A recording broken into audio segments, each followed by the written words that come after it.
बहुत सारी चीजें नए हैं जो कि हमारे मित्र, हमारे प्यारे दोस्त डॉक्टर जाकिर नाइक आगे हमको सिखाने वाले। चलिए आगे चलते हैं नेक्स्ट क्लिप में। लेकिन जितने भी पैगंबर, आखिरी पैगंबर मोहम्मद सल्लल्लाहु अलैहि वसल्लम के पहले आए, वो सिर्फ अपनी कौम के लिए भेजे गए थे और उनका पैगाम मुकम्मल तौर पे सिर्फ एक दौर के लिए था। मिसाल के तौर पे कुरान में जिक्र आता है कि ईसा अलैहिस्सलाम सिर्फ बनी इसराइल के लिए भेजे गए थे। अल्लाह ताला फरमाते सूरह अल इमरान में सूरह नंबर 3 आयत नंबर 49 में, हमने ईसा अलैहिस्सलाम को भेजा पैगंबर बनी इसराइल के लिए।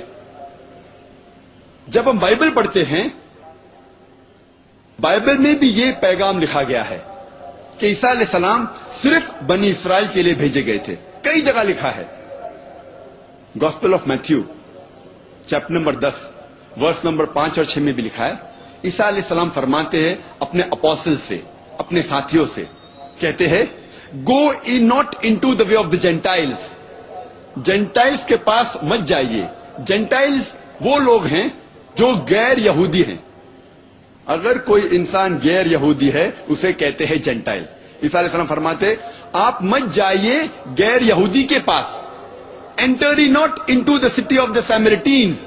आप सैमरिटीन्स के शहर में मत जाइए, but rather go to the lost sheep of the house of Israel. लेकिन आप जाइए उन भटके हुए बनी इसराइल के पास, भटके हुए यहूदी के पास।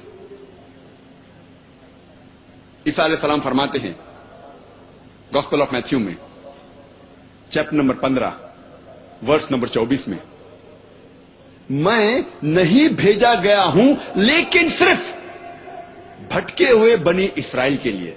मैं सिर्फ यहूदियों के लिए भेजा गया हूं। लेकिन जैसे मैंने कहा कि जितने भी पैगंबर मोहम्मद सल्लल्लाहु अलैहि वसल्लम के पहले आए, वो सिर्फ अपनी कौम, अपनी उम्मत के लिए भेजे गए थे। जैसे कि आपने इस वीडियो क्लिप में देखा, डॉक्टर जाकिर नाइक बाइबल से प्रूव करते हैं कि यीशु जो है केवल एक कौम के लिए, यानी कि एक ग्रुप, एक जाति इसराइल के लिए भेजे गए हैं और केवल यहूदियों के लिए भेजे गए हैं। ओ नो, ये तो बुरा खबर है। तो यीशु हमारे लिए नहीं भेजे गए, यीशु केवल इसराइल के लिए भेजे गए, तो हमारा विश्वास का क्या? तो क्या हम क्रिश्चियनिटी छोड़ दें? डिसीजन लेने से पहले माय फ्रेंड्स, मेरे मुसलमान दोस्तों, मेरे क्रिश्चियन दोस्तों, डिसीजन लेने से पहले आप इन बातों को थोड़ा बारीकी से, थोड़ा नजदीकी से सोचकर, जांच कर देखिए क्या है करके। इनके जैसे डॉक्टर जाकिर नाइक जैसे और भी बहुत सारे मुस्लिम्स हैं, वो ये क्लेम करते हैं कि बाइबल के अनुसार हम प्रूव कर सकते हैं कि यीशु केवल इसराइल के लिए भेजे गए हैं और पूरे दुनिया के लिए नहीं। और ये आर्ग्यूमेंट को लेकर वो क्रिश्चियंस को कन्विंस करेंगे कि मोहम्मद, कुरान में लिखा है कि वो आखिरी नबी हैं, तो आखिरी नबी होने के कारण उनको फॉलो करना चाहिए, उनके पीछे चलना चाहिए और उनके शिक्षा को पालन करना चाहिए। लेकिन बाइबल जब हम खोलते हैं, पूरा स्टोरी चेंज हो जाएगा, जैसे मैंने आपको पहले भी कहा।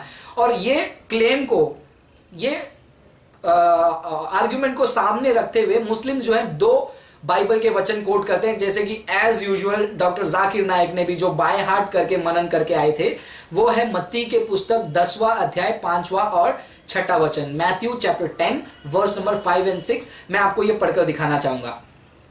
यीशु ने इन 12 को बाहर भेजते हुए आज्ञा दी, गैर यहूदियों के क्षेत्र में मत जाओ तथा किसी भी सामरी नगर में प्रवेश मत करो, बल्कि इस्राएल के परिवार की खोई हुई भेड़ों के पास ही जाओ। और दूसरा वो कोट करते हैं मत्ती के पुस्तक 15वां अध्याय 24वां वचन, यीशु ने उत्तर दिया, मुझे केवल इस्राएल के लिए, इस्राएल के लोगों के लिए भेजा गया है और खोई हुई भेड़ों के अलावा मैं भेजा नहीं गया। तो डॉक्टर जाकिर नाइक ने भी ये वचन रीड करके दिखाया हमारे लिए। सबसे पहले हमें यह जानना जरूरी है कि यीशु का जन्म जो है अब्राहम, इसहाक, याकूब, ये लाइनेज से हुआ है, यानी कि ये पीढ़ी से हुआ है। और यीशु जो है एक प्रतिज्ञा या वादा का परिपूर्णता है। Jesus Christ is the fulfilment of the promise given to Abraham. Abraham को जो प्रॉमिस, जो वादा परमेश्वर ने किया, उसके परिपूर्णता के एक बालक हैं। अब अब्राहम ने परमेश्वर का आज्ञा पालन किया, जो कि हम अच्छे से जानते हैं, जिस कारण परमेश्वर उनसे प्रसन्न होकर उनको दो भागी आशीष दिया। नंबर 1, उनका आशीष यह था कि मैं तुम्हारी इस्राएल की जाति को जो है इस दुनिया में सबसे ज्यादा आशीष करूंगा, I will bless the nation of Israel. और दूसरा भाग का आशीष ये था, प्रॉमिस ये था कि इस इस्राएल के द्वारा मैं पूरे नेशंस को, पूरे देशों को, पूरे दुनिया को जो है मैं आशीष करूंगा। और ये वादा जो परमेश्वर ने सदियों पहले अब्राहम से की थी, वो यीशु मसीह के जन्म में पूरा हुआ। जब यीशु मसीह का जन्म हुआ, यीशु को लेकर यीशु के माता ने उनको अपने भवन में लेकर गए डेडिकेशन के लिए। उस समय उस भवन में एक बुजुर्ग जो बहुत ही डिवोट यानी कि जो भक्तिमान आदमी थे, उन्होंने यीशु मसीह को अपने हाथ में लिया, यीशु बालक को हाथ में लेकर उन्होंने आत्मा में भरकर, आत्मा में होकर उन्होंने कहा, और उसका रिकॉर्ड हम बाइबल में पढ़ सकते हैं, लूका की पुस्तक 2 अध्याय 30 से लेकर 32 तक, Luke chapter 2 verse number 30 to 32। मैं पढ़ता हूं आपके लिए। क्योंकि मैं अपनी आंखों से तेरी उस उद्धार का दर्शन कर चुका हूं, जिसे तूने सभी लोगों के लिए, सभी लोगों के सामने तैयार किया है। यह बालक, ध्यान से सुनिए, यह 32वां वचन पढ़ रहा हूं। यह बालक, कौन सा बालक? यीशु, जो वो डेवोट आदमी ने अपने हाथ में रखा है, वो बालक यीशु गैर यहूदी के लिए, ध्यान से सुना आपने, गैर यहूदी के लिए तेरे मार्ग, किसके? परमेश्वर के मार्ग को उजागर करने के हेतु प्रकाश का स्रोत है, और तेरे अपने इस्राएल के लोगों के लिए ये महिमा है। तो ये देखिए, अब्राहम को जो प्रॉमिस, जो वादा परमेश्वर ने किया सदियों पहले, वो यीशु मसीह के जन्म के बाद पूरा हो रहा है। और ये वचन हमें क्लियरली बताता है कि यीशु मसीह का सेवा भी ये दुनिया में दो भागी है। जैसे कि अब्राहम का आशीष दो भागी था कि मैं तुम्हें और तुम्हारे जाति को, पीढ़ी को आशीष करूंगा, और दूसरा तुम्हारी पीढ़ी को लेकर पूरे देश को आशीष करूंगा। वैसे ही यीशु मसीह का जो सेवा है वो भी इस दुनिया में दो भागी है। उनका पहला मकसद इस्राएलियों के पास जाकर अपने आप को प्रस्तुत कर कर परमेश्वर को प्रकट करना था, क्योंकि वह उसी कौम से थे, वो उसी यहूदी जाति से थे। और ये यहूदी जाति जो है मेरे दोस्तों, परमेश्वर के द्वारा विशेष तौर पर विशेष कार्य के लिए चुने गए लोग हैं।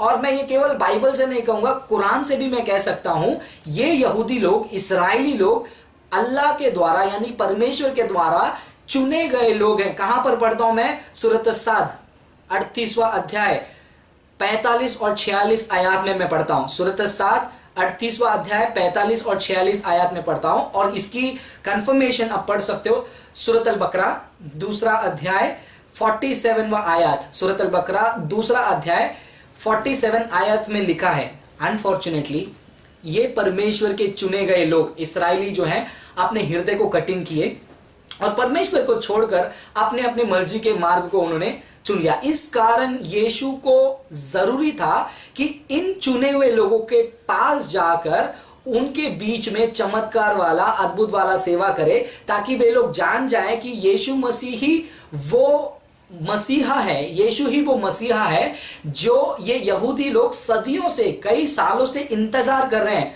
और यीशु का सेवा शुरुआत यहीं से हुआ कि जाकर उनको बोले कि मेरे भाइयों, मेरे यहूदी दोस्तों, कि जिस मसीहा की तुम इतने सालों से इंतजार कर रहे थे, जो परमेश्वर ने तुम्हारे छुटकारा के लिए वादा किया था, वो मसीहा मैं हूं।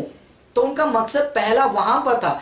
लेकिन उसके बाद अगर आप लोग देखेंगे, पहला तीमोथी की पुस्तक 2 अध्याय 4 से लेकर 6 तक जब आप पढ़ेंगे, हमें यह भी जानना जरूरी है कि यीशु मसीह का जो त्याग था, जो अर्पण था क्रूस पर, उन्होंने अपना खून बहाकर जान दिया, वो केवल एक कौम के लिए नहीं था बल्कि पूरे मानव जाति के लिए था। ये आप इस वचन में पढ़ सकते हैं।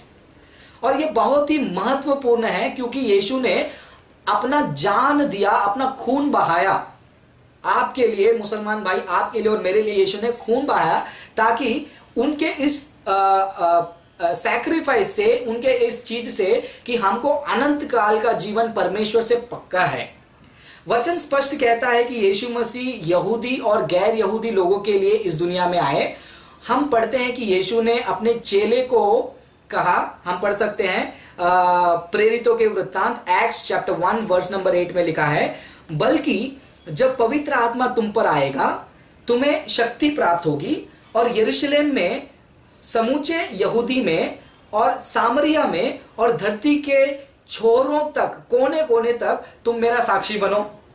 अगर यीशु मसीह केवल इस्राएल के कौम के लिए, यहूदियों के लिए भेजे गए, तो ये वचन में कहा कि पवित्र आत्मा तुम पर आएगा, तुम यरूशलेम से शुरुआत करते हुए तुम यहूदी पूरे देश में, सामरी में, फिर पूरे दुनिया भर में गवाही रहोगे। क्या कह रहे हैं डॉक्टर जाकिर नायक? और आप पढ़ सकते हैं मत्ती के पुस्तक 28वां अध्याय 19वां वचन, जाओ और सभी देशों के लोगों को मेरा चेला बनाओ। यीशु ने ये नहीं कहा जाओ सभी यहूदियों को मेरा चेला बनाओ, वो पहला भागी सेवा है जिसके लिए यहूदियों के बीच में सेवकों को, यानी कि उनके चेलों को यीशु ने भेजा। लेकिन उसके बाद यीशु ने कहा कि तुम जाओ सभी जाति के लिए। और यीशु खुद कहते हैं यूहन्ना 8वां अध्याय 12वां वचन में, मैं दुनिया की ज्योति हूं, I am the light of the world. और मेरे दोस्त, अरबिक में इसका मतलब है अन्नूर। अन्नूर किसको नाम दिया गया है? अल्लाह के 99 नाम में से एक है अन्नूर। अगर वो नाम मैं किसी नबी के लिए इस्तेमाल करूं, आप मुझे मार डालोगे। लेकिन यीशु ने खुद कहा कि मैं अन्नूर हूं, यानी कि वो कह रहा है कि मैं अल्लाह हूं। यीशु कहते हैं कि मैं परमेश्वर हूं। और सबसे इंटरेस्टिंग चीज, यूहन्ना के पुस्तक 3 अध्याय 16वां वचन, for God so loved the world that he gave his only begotten son, so whoever believes in him shall not perish but have eternal life. यानी कि परमेश्वर ने इस संसार से, यहूदियों से नहीं, इस्राएल से नहीं, इस संसार से इतना प्रेम किया कि अपना एकलौता पुत्र दे दिया, ताकि जो कोई उन पर विश्वास करे वो नाश ना हो परंतु अनंत काल का जीवन पाए। ये केवल डॉक्टर जाकिर नायक है, वो कह रहे हैं कि यीशु मसीह केवल इस्राएल के लिए भेजे गए, एक कौम के लिए भेजे गए।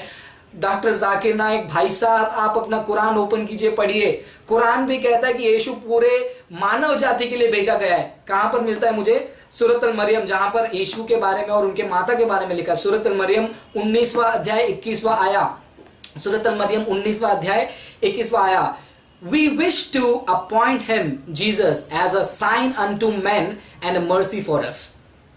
अब कुछ लोग कहेंगे कि साइन अनटू मैन मतलब हाँ इस्राएल के लिए। अरबिक में क्या लिखा है? अरबिक में लिखा है आयतल लिन्नासी। आयतल लिन्नासी का मतलब यह है, अरबिक में आप चेक करके देख सकते हो, मैं झूठ बोल रहा हूँ। आयतल लिन्नासी का मतलब है केवल इसराइलियों के नहीं, पूरे मानव जाति के लिए, मैनकाइंड के लिए। अब देखते हैं डॉक्टर जाकिर नायक इस वचन का क्या करने वाले हैं, इस आयत का क्या करने वाले हैं।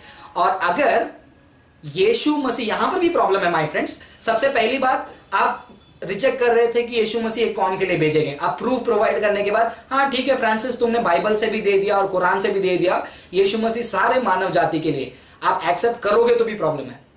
क्या वो प्रॉब्लम है? वो प्रॉब्लम ये है कि अगर यीशु मसीह सारे मानव जाति के लिए भेजे गए तो दूसरा नबी की क्या जरूरत था?